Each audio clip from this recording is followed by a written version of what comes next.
नहीं, डिमांड ज़्यादा होती हो और उत्पादन कम होता हो तो महंगाई सुनिश्चित है ना। तो हम यहाँ पर बात करें कॉपर की, सबसे पहले जो धातु की बात की जाती है तो कौन सी थी? कॉपर।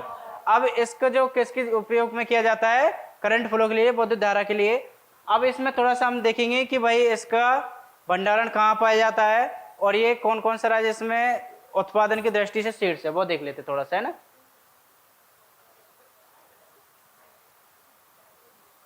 और ये किसके रूप में पाया जाता है? सिराओं। जैसे कि ये देख रहे होंगे, इस डायग्राम को देखिए, यहाँ ये डायग्राम,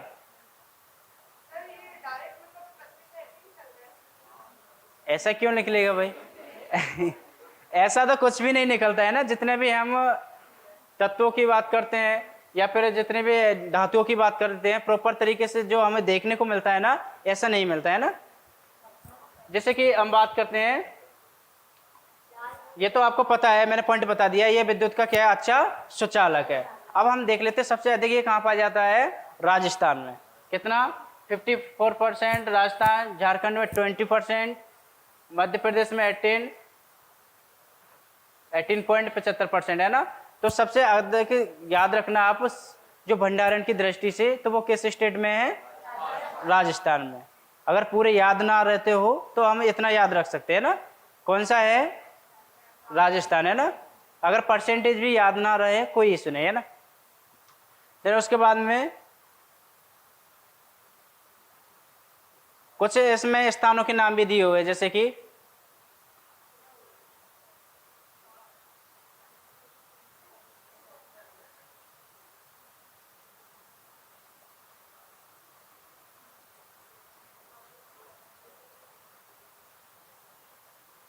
जैसे पढ़ा था ना अभी हमने, किसके बारे में पढ़ा था? जैसे मैग्नीज के बारे में पढ़ा था। मैग्नीज कहाँ पाए जाते थे? मध्य प्रदेश के, अभी हमने बालाघाट ही पढ़ा था ना। ओके, इसी प्रकार से अभी इसमें भी दिया हुआ मध्य प्रदेश के पुटूर, नेलोर, आंध्र प्रदेश का मध्य प्रदेश के बालाघाट, ये दिया हुआ है। स्थानों के नाम दिए हुए, जैसे राजस्थान में झुंझुनू, भीलवाड़ा, अलवर तथा उदयपुर, मध्य प्रदेश के बालाघाट, ये क्या दिए हुए हैं? डिस्ट्रिक्टों के नाम दिए हुए हैं जहां पर क्या पाया जाता है? कॉपर। ओके, इतना दिया हुआ है। और सबसे अधिक की बात की जाती है तो किस स्टेट में? राजस्थान में। जो हमने बात की थी अभी, जैसे राजस्थान की खेतड़ी खान सिंधु घाटी सभ्यता के समय से ही तांबा उत्खनन का प्रमुख क्षेत्र रहा है। ओके, जो हम बात करते हैं अभी इंडस वैली सिविलाइजेशन के बारे में। और दूसरी पॉइंट इसमें ये भी याद रख सकते हैं अपन, जैसे कि कॉपर का यूज क्या होता है? अधिक मात्रा में हो रहा है, तो अगर अधिक मात्रा में हो रहा है तो हमें जरूरत भी पड़ेगी, तो हम इतना कम उत्पादन कर पाते हैं जितना कि हमें आवश्यकता से कम।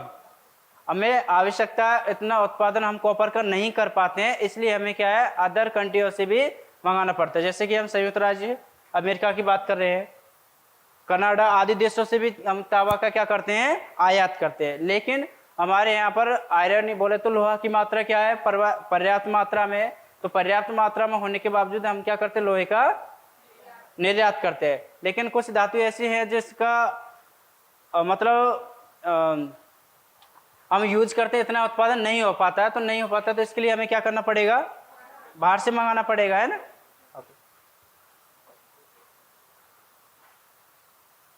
सोना, गोल्ड। ओके, अब गोल्ड सबसे बहुमूल्य धातु है, कीमत पता होगा।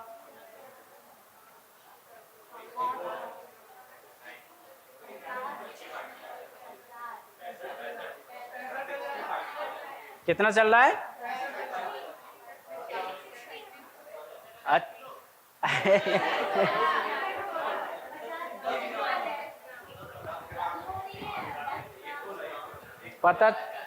पता चले सर 65,000 रुपए किलो में सारे चले जाए मार्केट, है ना। चले, ये क्या है? एक बहुमूल्य धातु है ना। अब इसमें बात करें हम, यहाँ आज नेबर कायांतर चट्टानों की बात कर रहे हैं। तो कायांतर चट्टानों की जो मैंने बात करी थी, मेटामॉर्फिक रॉक, है ना। तो मेटामॉर्फिक रॉक किससे कन्वर्ट होती है? आपकी आग्नेय से भी, और आपकी सेडिमेंट रॉक और आपकी मेटामॉर्फिक रॉक, मेटामॉर्फिक रॉक से भी मेटामॉर्फिक रॉक बनती है, यानी कि रूपांतरित चट्टान से भी उसका भी चेंज हो जाता है रूप। ओके, सबसे अधिक जो बात की जाती है वो किस स्टेट में है? यहाँ पर गोल्ड में हमें इधर उधर घूमने की जरूरत नहीं पड़ेगी, सिर्फ हमें एक स्टेट याद रख लेना, कौन सा? कर्नाटक। कर्नाटक में कितना परसेंट है? 98%। ठीक है, हाँ। अब बोलेगा अब तो कर्नाटक पे ही कब्जा करना है ना? देखो इतनी आसानी से नहीं मिलेगा, अगर इतनी आसानी से मिल जाता तो आजकल कर्नाटक के लोग पता नहीं कहाँ होते, है ना? ठीक है, इसके अलावा भी आंध्र प्रदेश की रामगिरी की खानों से भी कुछ से सोना निकाला जाता है, लेकिन जो मेजर रूप से निकाला जाता है वो आपके कर्नाटक की जो दो खाने हैं, कौन कौन सी?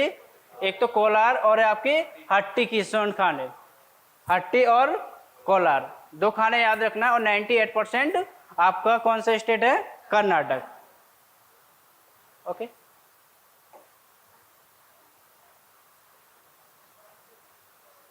सिल्वर, चांदी, ये भी बहुमूल्य धातु है ना, लेकिन सोने की तुलना में कम, बहुत कम है ना, बहुत कम। जैसे कि हम बात कर रहे हैं, अगर 1 किलो अगर मुझे चांदी खरीदना हो तो कितने में मिल जाएगा? 60,000 में, माना कि 60,000 मान लेते हैं ना, और जबकि सोना 10 ग्राम, तो क्या मानेंगे हम? यानी कि सोने की तुलना में चांदी धातु क्या है? बहुत सस्ती है। सस्ती नहीं, बहुत ही सस्ती है। कहाँ? 10 ग्राम, है ना? बिल्कुल। देखो अभी बताया था ना आपने, महंगाई किसकी ज्यादा होती है? यानी कि उत्पादन उसका कम होता हो और डिमांड ज्यादा होती हो तो महंगाई है। जैसे कि आप पढ़ते होंगे महंगाई, जैसे कि जहां पर भीड़ भाड़ कम हो, जैसे कि एक एग्जांपल से समझाता मैं। क्रिकेट सभी देखते हैं, क्रिकेट में कितने प्लेयर होते हैं? 11 होते हैं। वहां पर एक खिलाड़ी की कीमत करोड़ों में होती है या नहीं होती है? क्यों होती है?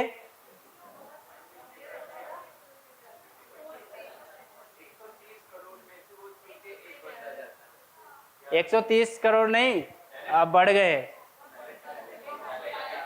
140 करोड़ प्लस में जाने वाले हैं ना। तो यानी इतने में से वो बंदे क्या है? यूनिक, है ना, यानी कि उनकी मात्रा क्या है? कम। तो जब उनकी मात्रा कम है तो उनकी कीमत भी क्या होनी है? ज्यादा होनी है नहीं होनी है? तो इसी प्रकार से हम बात करें किसकी? गोल्ड की। तो गोल्ड क्या है? कम मात्रा में पाया जाता है, किसकी अपेक्षा? चांदी की अपेक्षा। इसलिए चांदी क्या है? सस्ते दाम में मिल जाती है, 60 से 70 हजार रुपये किलो में। और जबकि हम सोना खरीदेंगे तो ओनली कितना मिलेगा? 10 ग्राम। ओके, मैंने दूसरा पॉइंट बताया था इसमें इंपोर्टेंट। जैसे कि सिल्वर की बात करते हैं तो सिल्वर में सबसे अधिक क्या होता है? अच्छा करंट फ्लो होता है, यही पढ़ा था हमने कि जैसे कि कॉपर की अपेक्षा, है ना।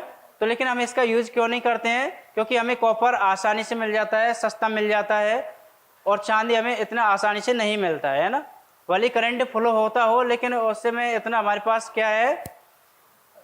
धातु नहीं है, बोल सकते हैं, इतना पैसा भी नहीं है जितना कि हम चांदी के तारों को विद्युत के लिए लगा सकते हैं, है ना। अब हम इसकी बात करते हैं ये कहाँ कहाँ पाए जाते हैं। राजस्थान के पश्चात जो गुजरात का भरूच क्षेत्र है ना। अब चांदी के उत्पादन में राजस्थान, कर्नाटक, झारखंड, सबसे ज्यादा कौन सा उत्पादन की दृष्टि से? राजस्थान, सेकंड कर्नाटक, थर्ड में झारखंड, प्रथम द्वितीय तृतीय स्थान है। अब मैंने बताया था अभी आपको कॉपर सबसे ज्यादा कहाँ पाया जाता है? राजस्थान में 54%। अब इसी प्रकार से हम किसकी बात कर रहे हैं? सिल्वर की, चांदी की। तो सबसे जो बात कर रहे हैं अधिक मात्रा में राजस्थान, कर्नाटक और झारखंड। कर्नाटक गोल्ड की दृष्टि से देखा जाए तो कितना परसेंट पाया जाता है? 98%। ओके, अब थोड़ा सा इसमें और दिया डिटेल से पढ़े तो देख लेना डाटा। राजस्थान में 87, झारखंड में 5%, आंध्र प्रदेश में 3, कर्नाटक में 2%, जस्ट अपोजिट हो गया। वहाँ पर गोल्ड 98%, कर्नाटक में यहाँ पर 2%, गोल्ड कर्नाटक में 2% है ना। इसके अलावा भी और इत्यादि।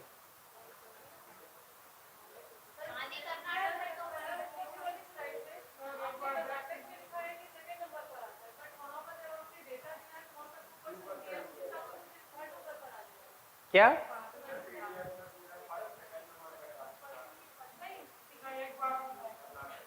एक मिनट आ रहे, उसी पर आ रहे हैं ना। क्या हुआ?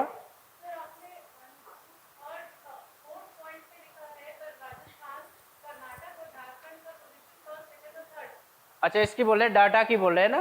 राजस्थान फर्स्ट, कर्नाटक, झारखंड।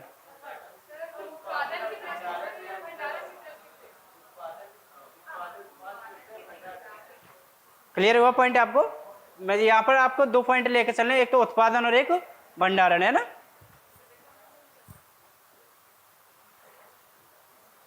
बॉक्साइट किसका है? इसके एल्यूमिनियम का है ना।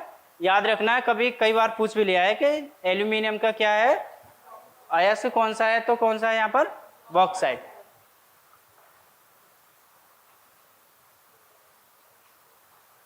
आप इसमें भी देख सकते हैं बॉक्साइट भंडार की दृष्टि से सबसे अधिक उड़ीसा, आंध्र प्रदेश, गुजरात। अगर उत्पादन की दृष्टि से देखें तो उड़ीसा में भी किया जाता है ना। टिन जो हम बात करते हैं किसकी, जैसे घरों की छतों में देखा होगा आपने, जो चादरें बनती है ना, आपकी देसी लैंग्वेज में क्या बोलते हैं? टीन, टीना, टीना तो नहीं बोलते होंगे शायद, टीन तो बोलते होंगे ना। हाँ, तो वही वाले टीन की बात करती है। तो वो किन से बनाई जाती हैं? टिन। ओके, रेता टिन है, लेकिन हम जनरली देखा जाता है तो टीन यूज करते हैं उसको, है ना। आपके यहाँ नहीं, हमारी तरफ भी टीन ही बोलते हैं ना। लेकिन इसकी एक विशेषता क्या है, जैसे हम पढ़ रहे थे अभी, किसके बारे में पढ़ रहे थे कि भाई इनका उत्पादन की दृष्टि से, भंडारण की दृष्टि से अलग अलग स्टेट पढ़ रहे थे ना, क्रम वाइज। लेकिन यहाँ पर देखा जाता है उत्पादन टिन का ओनली एक आपका स्टेट कौन सा है? छत्तीसगढ़। कौन सा स्टेट है आपका? छत्तीसगढ़ है। वहां पर क्या किया जाता है? उत्पादन किया जाता है ओनली टिन का। अब यहाँ पर भंडारण की दृष्टि से हरियाणा और छत्तीसगढ़ दोनों स्टेट है, लेकिन उत्पादन कौन सा करता है? ओनली छत्तीसगढ़, है ना। हाँ, भंडारा वो वाला भंडारा नहीं है ना, खाने वाला नहीं है ये, है ना, दूसरा वाला है। ठीक है, इसमें जो यूनिक पॉइंट है वो कौन सा है कि जो टीन का उत्पादन किया जाता है वो ओनली कौन सा स्टेट है? छत्तीसगढ़, है ना। लेकिन इसके अलावा जो कहाँ पाया जाता है तो आपका एक तो हरियाणा स्टेट और एक छत्तीसगढ़। हाँ, बोले सर हीरा को कैसे छोड़ दिया आपने, ये तो सबसे कीमती चीज है ना, हीरा। अब बताइए क्या है हीरा? धातु, अधातु, metal, non metal? Non metal. कैसे नॉन मेटल बताएं? बिल्कुल, यानी कि जो हम बात करते हैं हीरा की, वो किससे बना है? कार्बन से बना है। और कार्बन क्या है? नॉन मेटल है ना। क्यों है नॉन मेटल?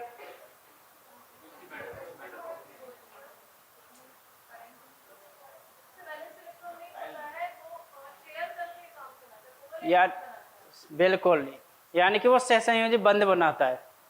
हाँ, हिंदी में बोले तो सही बताया आपने, इंग्लिश में गलत नहीं है आपका, कन्फ्यूजन नहीं होना है। तो इसलिए यहाँ पर क्या करते हैं, वो इलेक्ट्रॉनों का साझा करते हैं। तो यहाँ पर हम बात करते हैं हीरा की। तो हीरा, जैसे उसमें पहला पॉइंट लिखा हुआ है, हीरा सबसे कठोर धातु है। कैसी धातु है ये? कठोर धातु है, और यह कार्बन का शुद्ध रूप है। ओके, अब इसमें हम बात करते हैं भंडारण की दृष्टि से, तो सबसे अधिक कहाँ पाया जाता है हीरा? अपने ही मध्य प्रदेश में। कहाँ पाया जाता है? अपने अगर स्टेट की बात करें तो मध्य प्रदेश। और मध्य प्रदेश में भी कुछ खाने का नाम दिया हुआ है।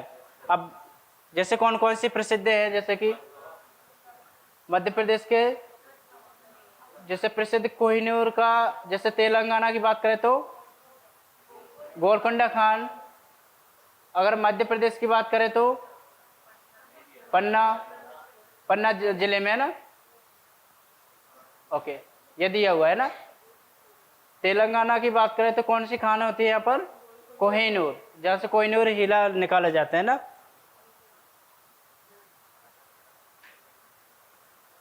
अगर हम बात करें दुनिया की तो रूस, ठीक है। अगर कठोरता की बात की जाती है, जो हम बात करते हैं सबसे कठोर धातु कौन सी है? हीरा है। अब हीरा है तो हीरा अब डायरेक्ट तो होगा नहीं, इससे पहले भी कुछ और धातु हैं, है ना। तो इसमें दिया हुआ है, तो आपको देखो मैं पढ़ के बता देता हूँ।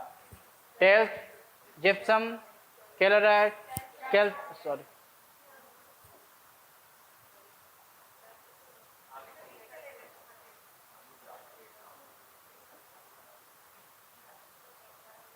Calcite, apatite, orthoclase, quartz, corundum और हीरा।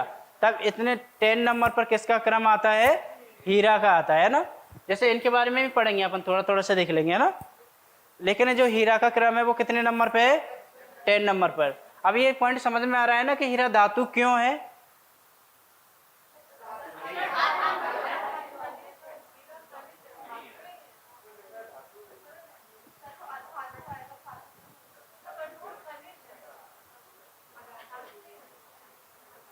धातु नहीं है, क्यों नहीं है धातु? अगर केमिस्ट्री में समझे तो हम, जिसमें देखो, अगर केमिस्ट्री जिसके पास साइंस हो तो उन्होंने पढ़ा होगा कि जो इलेक्ट्रॉन भरने की जो कक्षाओं का क्रम रहता है वो 2, 8, 8, 18, 18, 32, यही पढ़ते हैं ना हम। 2 यानी कि अपना इलेक्ट्रॉन पूरा कर लेता हो, दूसरी कक्षा में पढ़े तो उसमें 8 इलेक्ट्रॉन। अगर इस प्रकार से पूर्ण अगर अपना अष्टक पूर्ण कर लेता हो तो वो क्या कहलाएगा? आपका अधातु में आ जाएगा। किस में आएगा वो? अधातु में। अगर लेकिन पूर्ण नहीं कर रहा हो, या तो उसको जरूरत है, या फिर वो रिसीवर कर रहा हो, या फिर क्या करता हो? डोनेट, तो वो किस में आएगा? आपका धातु में आएगा। इसलिए बोलते हैं ना कि धातु में करंट फ्लो क्यों होता है? क्योंकि उसके बाह्य कोश में क्या रहते हैं? इलेक्ट्रॉन रहते हैं, वो पूर्ण रूप से कंप्लीट नहीं होता है। जैसे कि हम पढ़ते हैं ना, समूह 18 के तत्व पढ़े होंगे सभी ने, हीलियम, नियोन है, क्रिप्टॉन, जीनोन, रेडॉन, गैसेस वगैरह सभी पढ़ते हैं ना। ये अपने आप में क्या करती है? अपना अष्टक पूर्ण कर लेती हैं। तो इनमें क्या करंट फ्लो होगा? नहीं होगा, क्योंकि इसके बाह्य कोश में इलेक्ट्रॉनों की संख्या रहती ही नहीं है। भाई विद्युत धारा किस में फ्लो होगी? जहां पर इलेक्ट्रॉनों के द्वारा ही तो होती है ना। तो जब बाह्य कोश में इलेक्ट्रॉन होंगे नहीं तो विद्युत धारा कैसे हो जाएगी? नहीं बहेगी। तो इसी प्रकार से हम बात कर रहे हैं यहाँ पर हीरा की। तो ये कठोरता का क्रम समझ में आया।